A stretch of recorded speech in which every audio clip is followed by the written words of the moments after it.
Bonjour à toutes et à tous, soyez les bienvenus dans l'hebdo de la ville de Valenciennes. Nous reviendrons dans ce journal sur les commémorations du 8 mai 1945 et à cette occasion, c'est Marin Lamellé que nous mettrons à l'honneur puisqu'une exposition lui était consacrée sur la place d'Armes.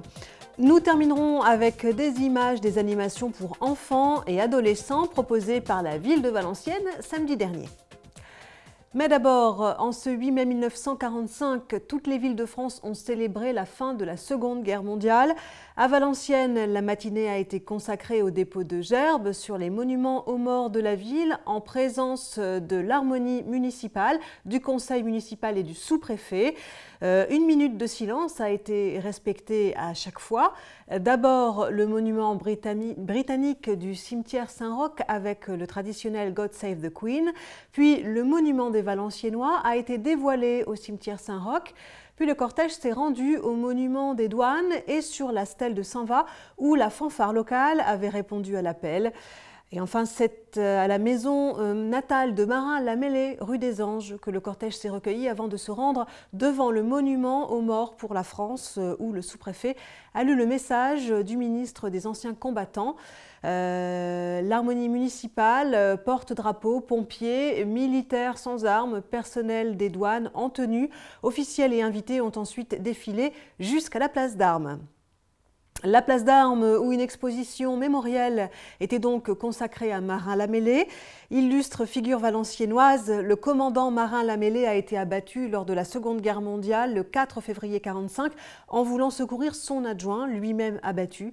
Nous avons interrogé Patrice Vizeau, le président de l'Association nationale des sous-officiers de réserve de l'armée de l'air. C'est lui qui nous parle du commandant Marin Lamellé. Marin Lamellé, on vient d'en parler avec des équipages du 2-3 Champagne. Le 2-3 Champagne étant un escadron qui a repris les traditions qu'a initié Marin Lamellé, puisque Marin Lamellé, pendant la guerre, était le patron de cet escadron. Bon, il ne s'appelait pas tout à fait escadron, c'était un groupe de chasse qu'on rappelle au travers de l'exposition. Mais il a marqué de son empreinte, c'est quelqu'un qui a marqué les gens qui l'ont côtoyé, une force de caractère, un combattant de premier plan et surtout un être humain remarquable. Il portait comme valeur initiale la camaraderie, l'amitié et la prise en considération de ses collègues. Les faits d'armes de Marin Lamellé sont en effet remarquables. Il est d'abord entré dans l'armée comme réserviste pour finalement tenter l'école de l'air qu'il a réussi en 1937.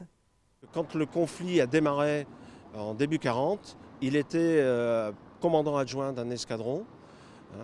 Et au cours de cette drôle de guerre, qu'on a appelée la drôle de guerre, mais qui a fait quand même beaucoup de victimes parmi nos forces armées, il a été le premier héros de la nation, puisqu'on lui crédite 16 victoires homologuées et 4 supplémentaires non homologuées, mais que les témoignages confirment. Donc il a terminé cette drôle de guerre en étant l'as de cette période. Aujourd'hui, le 2-3 Champagne est le digne héritier de Marin Lamellé qui commandait cet escadron de chasse durant la guerre, une figure qui galvanise les troupes aujourd'hui encore. Marin Lamellé, je veux dire, c'est leur illustre prédécesseur. D'ailleurs, quand on va au 2-3 Champagne, bon, comme tous les escadrons, ils ont des objets de tradition. Il y a une vitrine, quand on arrive, leurs bureaux sont situés à l'étage. Quand on arrive au rez-de-chaussée, il y a une immense vitrine où on retrouve la vareuse de Marin Lamellé, sa casquette, ses décorations et nombre de photos qui l'illustrent, notamment au cours d'une tournée du général de Gaulle où on le voit passer les troupes en revue en accompagnant le général de Gaulle. Et on ne peut pas faire un pas au 2-3 Champagne sans entendre parler de Marin Lamellé. Sachez que cette exposition sera présentée lors du prochain forum des associations.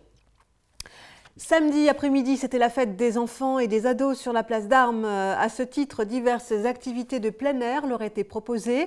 Piste de bowling, piste de Junicode pour apprendre la sécurité routière sous la supervision de la police municipale. Et le clou de la journée, le bubble foot. Il consiste à jouer au football, ou presque, avec le haut du corps protégé par une bulle d'air géante. Football sans bobo et galipette garantie sans choc. Ce nouveau sport ludique plaît évidemment aux enfants.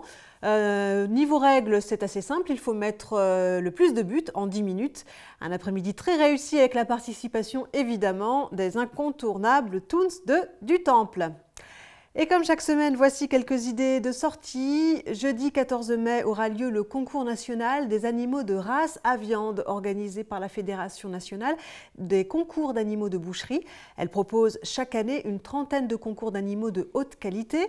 Vous pourrez y admirer plus de 220 animaux venus du Nord, des Ardennes, de l'Oise, de la Somme, de l'Aisne et de la Creuse. Le matin aura lieu le concours et l'après-midi, des démonstrations de chevaux de trait, un marché de produits locaux, des balades en poney et en calèche. C'est au marché aux Bestiaux, rue Macaré, et sachez que cette année, c'est notre vache blanc-bleu qui est mise à l'honneur. Et puis la ville de Valenciennes vous convie à son prochain thé dansant, dimanche 17 mai.